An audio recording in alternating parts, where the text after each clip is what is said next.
It is one of the most pervasive types of theft in Chicago. We're talking about stolen vehicles. The ABC 7 data team has been tracking a rising number of these cases, and according to the Chicago police data, vehicle theft and attempted theft in the past 12 months has reached the highest level ever recorded in the city. Now, I spoke to one woman about her frustrations after her car was stolen twice and what's being done to protect Chicagoans. It was a scary feeling. It was a nervous feeling because it was like I didn't know what to do next. After her Kia was stolen twice in 6 months. I had to make a decision. Pay for a car note, pay for a rental car, or pay my mortgage. In the past 12 months, there have been more than 26,000 automobile thefts and attempted thefts in Chicago. That's the highest number in a 12-month period since 2001, with the Austin and South Shore communities seeing more than 1,200 thefts or attempts each. According to the ABC 7 data team, Fuller Park has one of the highest rates of vehicle theft per capita in the city. 137 cars stolen out of 1,000. That's more than 1 in 10 in this neighborhood alone. When I spoke one-on-one with the mayor about his crime plan last week, he told me he's working with CPD and community partners to address the issue, but had little to say about specifics. Look, we are working with our police department, as well as the business community, the faith community, our community-based organizations, to make sure that those individuals who are responsible for this terror are held accountable. All right, guys, so we got to talk about woke Chicago Mayor Brandon Johnson again, okay? We got a back-to-back on woke Mayor Brandon Johnson because, you know, he told us we're not supposed to talk about Chicago, but I think that I've talked about Chicago more than I've ever talked about Chicago ever since he told people outside of Chicago to stop talking about Chicago, because this man is a prime example of what you get when you continuously vote progressive and you vote blue no matter who, especially at the state, local, and city level. What you get is chaos, dysfunction, destruction, and socialism. Okay, that's what you get. Okay, that is what Chicago is getting from woke Mayor Brandon Johnson. Okay, this guy, he should be what Republicans say that all Democrats want to be, right? This is the type of politician all Democrats want to be, right? They want to be Brandon Johnson, right? You know how they try to point out people on the right that they say another version of Trump. You know how they try to brand Ron DeSantis as another version of Trump? Well, he's like Trump, right? Vivek Ramaswamy's like Trump. Well, Republicans should be pointing at Democrats and say he's Brandon Johnson, right? That guy is Brandon Johnson, right? That Democrat might be like Brandon Johnson. That's how bad this guy is, right? They should be using him as the archetype for what the average Democrat believes and how they will destroy your city, your community, your state, and our country, okay? I'm so serious. I'm so serious. In interviews like this, exactly what I'm talking about. Because this mayor has recently released his so-called people's plan for community safety, okay, his woke plan to stop crime in Chicago, which, by the way, is out of control. As you guys saw at the beginning of this video, car thefts are at an all-time, or maybe, you know, close to all-time high, at least recently speaking, okay? It's out of control. You have a 10% chance of getting your car stolen if you live in certain parts of Chicago. Like, that is actually insane. Right? Like, that is insane to think about. More than 1 out of 10 cars are being stolen in some parts of Chicago. It's nuts to think about. Only in a lawless place where criminals have been emboldened, where they know there's not going to be any consequences for their action, when they know that the police are not being supported the way they need to be supported, when they know that they have a weak fool running the city, do you get these types of statistics, right? When you get this type of chaos and violence and destruction, okay? So with that being said, woke Mayor Brandon Johnson is going to try to tell us about his woke plan to stop crime. And he goes full Kamala Harris word salad with no details whatsoever on exactly what he's going to do. So I want to react to it because, again, I want this guy to be the archetype for what Republicans say all Democrats are like. Okay, this is what they need to be doing. They need to use this guy in campaign ads. So let's get into it.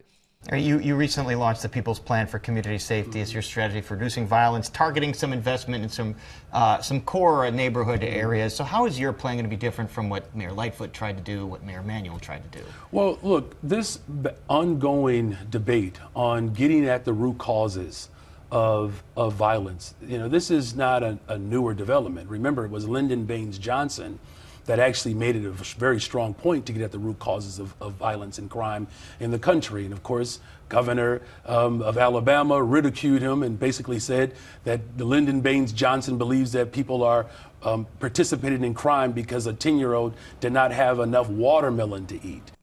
Well, ain't that what you guys believe? Right? Ain't that what you liberals believe? That, 10-year-olds commit crimes, they still... because they're hungry, they thirsty, okay? You believe that if, all of these individuals, these young scholars just had enough money, right? If they just weren't in poverty, then, they would be astronauts, right? And great scientists and doctors and lawyers and investment bankers, right? This is what people like Brandon Johnson believe. But, look, here's the thing. He brings up Lyndon B. Johnson. Lyndon B. Johnson also...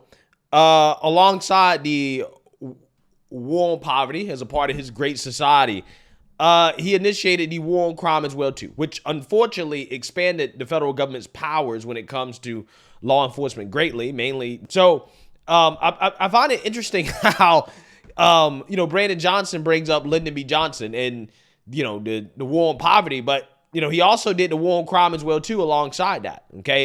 He greatly expanded the federal government's powers in regards to law enforcement.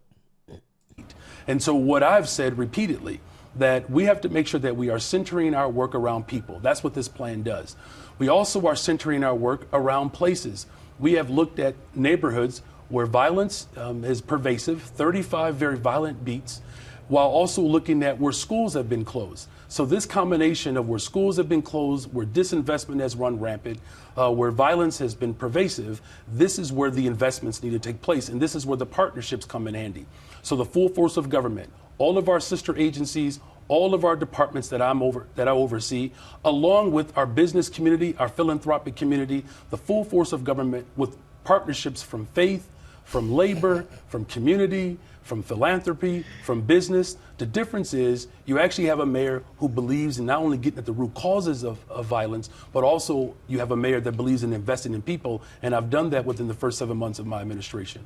Did anybody hear any substantive details or what is in this crime plan from woke Mayor Brandon Johnson?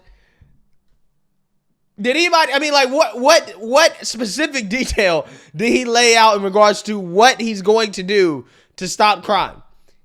He asked, what is the difference between what you're doing, what's in your plan, versus what Lord Lightfoot and, your prior predecessors have done? He didn't outline one detail. I didn't hear anything about locking up more people, okay? I didn't hear anything about prosecuting more people, being tougher on crime. I didn't hear anything that, in my opinion, I think would actually help solve the problem. Didn't hear any of that. But what I did hear, right, out of the lack of detail in regards to what he's saying is that, we're going to throw money at it. We're going to throw money at the problem, right? This is how Democrats think. They really do think that the solution to every problem is to, let's just throw money at it. Here's $100 million, right? This is what he's planning on spending. $100 million that he's going to flood these neighborhoods with that, by the way, I personally believe are too crime-filled or crime-riddled to generate any type of economic growth, right? Essentially, he's going to do a transfer of wealth. He's going to give criminals $100 million because whatever money they spend is going to go to some of the bureaucrats that run the city, of course, like some of these woke organizations as well, too. These nonprofits that get paid, to basically be ineffective, okay? It's going to go to them first. And then, any type of money that goes to spur economic opportunity doesn't matter because the businesses are going to get robbed, right? They're going to get robbed out of business like Walmart was robbed out of business in Chicago. And then they'll turn around and boohoo and whine and cry racism. So again, he's not doing anything but transferring over $100 million of taxpayer money to ineffective nonprofits, bureaucrats, and criminals. That's what he's doing. Because you cannot create economic opportunity in any of these neighborhoods, in any of these crime-ridden areas without getting the criminals off the street first. You can't. I'm so sorry. You can't do it. What they really need to be focusing on is prosecuting more criminals, locking up more criminals, putting more police officers on the street, making these neighborhoods safe. Clean them up first. Then you can actually bring in economic opportunity, okay? Because look, I'm not one of these people that believe that poverty doesn't have any connection to crime. I think, yes, with more poverty, you're going to tend to have more crime, right? But with more crime, you're also going to tend to have more poverty as well, too. I think they're both interconnected. I just personally believe in order to get to the root cause of poverty, you need to clean up the crime first, because you can't have business or economic opportunity in any city or area or country that has too much crime, right? Look at El Salvador. Look at what the president has done with that country. He's literally cleaned up the country, right? He's getting the criminals off the streets. Now the economic opportunity and investment is coming to the country, and opportunity is being created because people feel safer doing business and operating in the country, right? The tourism is going to go up. Foreign dollars are going to come into the country because the country's actually safe, right? It's just common sense.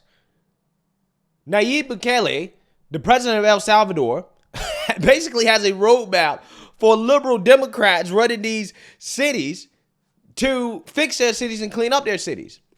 Stop crime, get the criminals off the street. Yeah, I know it's going to be controversial. Yeah, I know, people going to say, oh, it's authoritarianism, blah, blah, blah. I get it, right?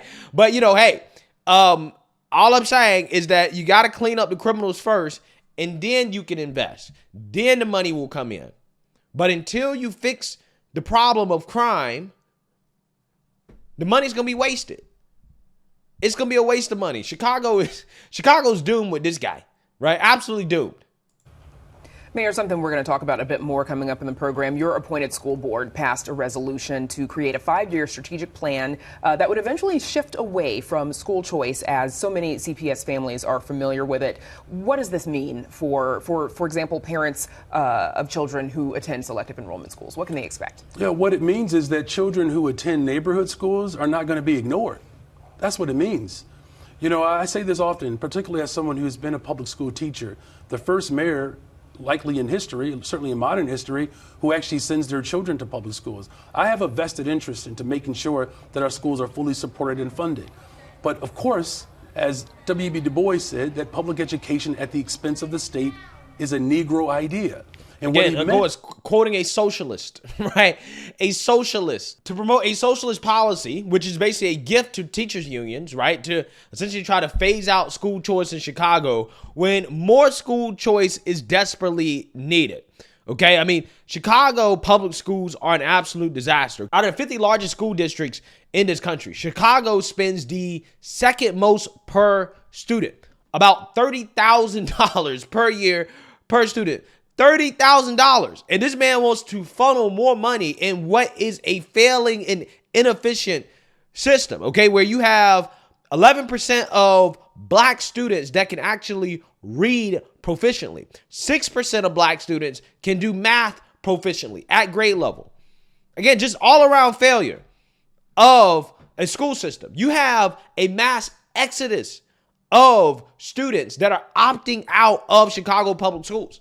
So again, these teachers unions are desperate, right? And they got their guy, Brandon Johnson, who's going to, funnel taxpayer money to them by basically trying to kneecap competition. More socialism to benefit who? The bureaucrats, the teachers, and not the students, not the people.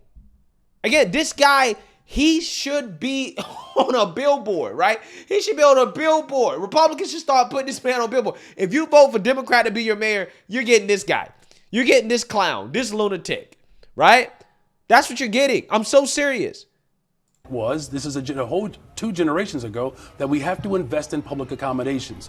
What I've made a commitment to doing is to make sure that our neighborhood schools are not left behind, that every single school should have access to all of the amenities that any other school has in the city of Chicago. And I'm committed to bringing that type of equity and justice to our public education system, because working people of the city of Chicago deserve that. Equity and justice. School, equity and justice, aka communism, right? Socialism. That's what he's doing.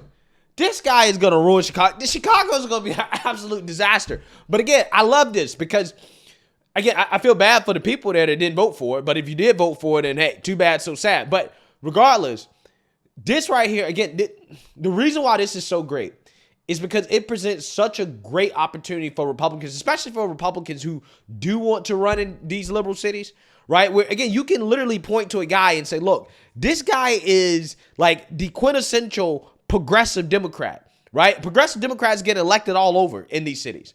This is what your city is going to turn into. This is what your city is going to be like under woke Democrat progressivism. Brandon Johnson, okay, represents what Republicans should be campaigning against, okay? He should be, again, like, this guy is a gift, right? He's a gift from the gods, right? Except Chicago is the sacrifice, unfortunately, but I'm just saying, he's a gift. He's going to destroy that city. He's going to turn that city into a socialist shithole, right?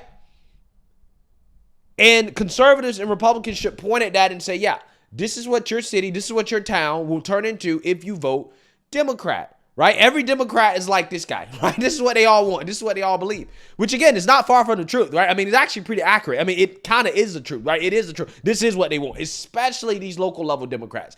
This is exactly who they are. So, hey, let me know what you guys think. Make sure you like, comment, and subscribe. Most importantly, share a Black conservative perspective. Peace.